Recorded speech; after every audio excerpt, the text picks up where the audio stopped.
The restaurant door slammed shut behind her, the sound ricocheting like a gunshot through the dimly lit room. Every head turned. Elena Voss, 38, CEO of Vostek, the woman who could silence a boardroom with a single raised eyebrow, stood frozen in the entrance, her designer coat dripping rain onto the marble floor.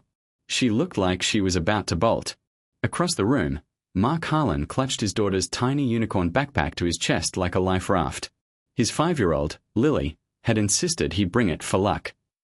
The backpack was the only thing keeping his hands from shaking. He'd been stood up twice already this month. Blind dates, set up by well-meaning co-workers who didn't understand that single dad wasn't a personality trait. It was a survival mode. But Elena, she was different. She wasn't just late. She was terrified. Mark saw it in the way her fingers twisted the gold cuff on her wrist, the way her eyes scanned the room like she was calculating exit strategies. She was used to being the most powerful person in any space. Tonight, she looked small. He stood slowly, the chair scraping against the floor. Elena. Her gaze snapped to him. For a second, he thought she'd pretend not to hear. Then she squared her shoulders, the CEO mask sliding back into place. Mr. Harlan. You're early. By 45 minutes, he said, smiling despite himself. Lily said if I was late, the unicorns would be sad. He held up the backpack. Elena blinked. Then, to his shock, she laughed, a real laugh, startled out of her like a hiccup. She has strong opinions about punctuality. She has strong opinions about everything. Mark pulled out her chair. Please. Sit. Before you decide this was a mistake. She hesitated. The room felt suddenly too quiet, like the universe was holding its breath. I almost didn't come, she admitted, sliding into the seat. My assistant booked this. Said I needed to touch grass. I thought she meant literally. Mark grinned. I thought my coworker was pranking me. Blind date with a tech mogul.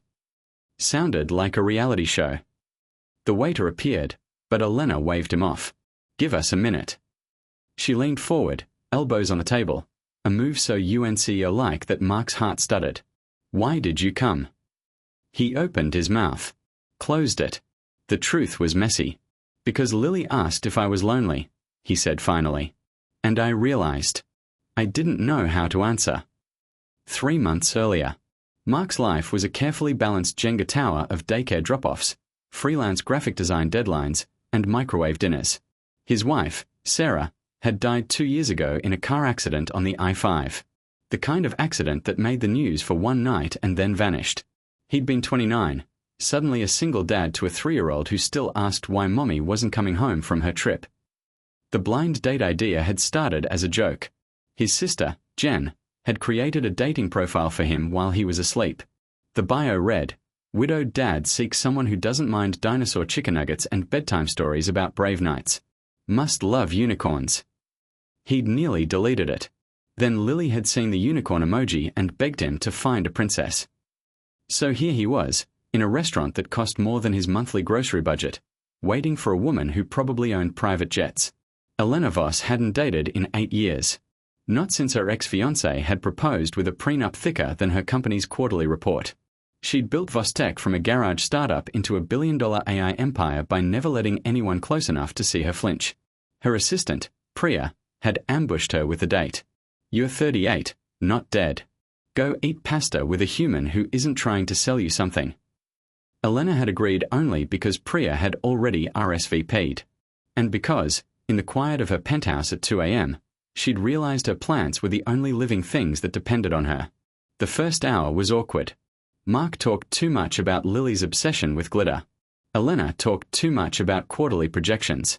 They both drank too much wine. Then the waiter dropped the bomb. Ms. Voss, your usual table is ready in the private dining room. Elena's face went white. No. We are fine here. Mark frowned. You come here often. Board meetings, she muttered. They comp the wine. He laughed, and something shifted. The masks started to crack. Tell me something real, he said suddenly. Not CEO real. Elena real. She stared at her wine glass. I'm terrified of thunderstorms. When I was 7, I hid in my closet for 3 hours during a tornado warning. My mom found me clutching a flashlight and a stuffed giraffe.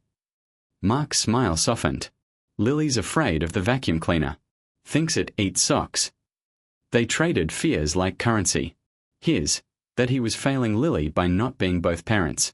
Hers, that she'd forgotten how to be anything but a boss. When the check came, Elena reached for it automatically. Mark's hand covered hers.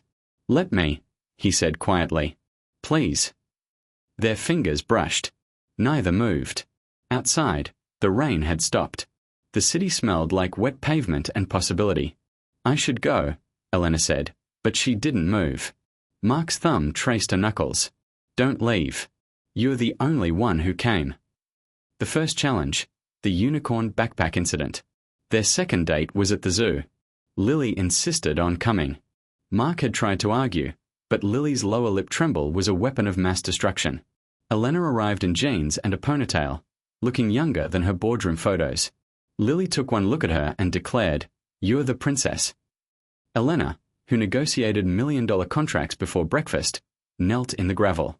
"And you're the unicorn knight." The day was perfect until Lily's backpack zipper broke, spilling glitter, crayons, and a soggy PB&J across the penguin exhibit. Elena didn't flinch. She scooped up the mess, produced a safety pin from her purse, always prepared, and fashioned a temporary closure. Mark watched her wipe peanut butter off Lily's chin with the same focus she probably used to close deals. His chest ached. That night, Lily asked if Elena could read her bedtime story. Over video call, Elena read The Princess and the Pony in 3 different voices. Lily fell asleep clutching her phone. Mark texted later, "You didn't have to do that." Elena, "I wanted to." The second challenge, the boardroom. 3 months in, Elena invited Mark to the Vostek holiday party. "Bring Lily," she'd said. "The caterers make unicorn cupcakes." Mark hesitated. His world was juice boxes and nap schedules. Hers was champagne and power players. But Lily was thrilled, twirling in her sparkly dress. The party was a disaster. A senior VP cornered Mark. "So you're Elena's charity case." Another whispered, "Heard he's just a freelancer. She'll get bored." Lily, overwhelmed by the crowd, had a meltdown in the coat check. Mark found her sobbing over a lost unicorn horn headband. He was kneeling, trying to calm her, when Elena appeared. "Meeting in 5, her assistant hissed. Elena ignored her. She sat on the floor in her $5,000 dress, pulled Lily into her lap, and sang the unicorn song from their zoo trip until the tears stopped. Later, in the hallway, the VP smirked. "Cute. But she'll be back to reality soon." Elena's voice cut like ice. "Reality is a 5-year-old who just needed her horn. You're fired." The third challenge, the truth about Sarah. They'd been together 6 months when Mark's grief ambushed him. It was Lily's first kindergarten play. Sarah had helped sew the costume, a dragon with lopsided wings. Mark found the old photos while cleaning out a drawer. He spiraled. Cancelled dates. Stopped answering texts. Elena showed up at his apartment unannounced, armed with takeout and determination. "Talk to me," she said. He couldn't. The words stuck in his throat like gravel. She didn't push. Instead, she cooked macaroni while he stared at the wall. Lily, sensing the tension, brought them her stuffed giraffe. Mr. G helps with sad. Elena took the giraffe, then took Mark's hand. "I'm not her. I know that. But I'm here." That night, he told her everything. The accident. The guilt. The way he still said an extra plate at dinner sometimes. Elena listened without interrupting. When he finished, she said, "Sarah sounds like she was extraordinary. Lily's proof of that. But Mark, you're allowed to be happy again." The climax, the storm. A year into their relationship, Elena's company faced a hostile takeover. The stress was brutal. 80-hour weeks, boardroom betrayals, sleepless nights. Mark tried to help. Brought dinners to her office. Took Lily to the park so Elena could work. But the distance grew. One night, a thunderstorm hit. Elena, triggered by childhood memories, called Mark at 2 a.m., voice shaking. I can't breathe." He drove through the storm with Lily asleep in the backseat. Found Elena on her penthouse balcony, soaked and trembling. He wrapped her in a blanket, held her while lightning cracked the sky. "I'm not leaving," he whispered. "Not ever." Lily woke up, padded out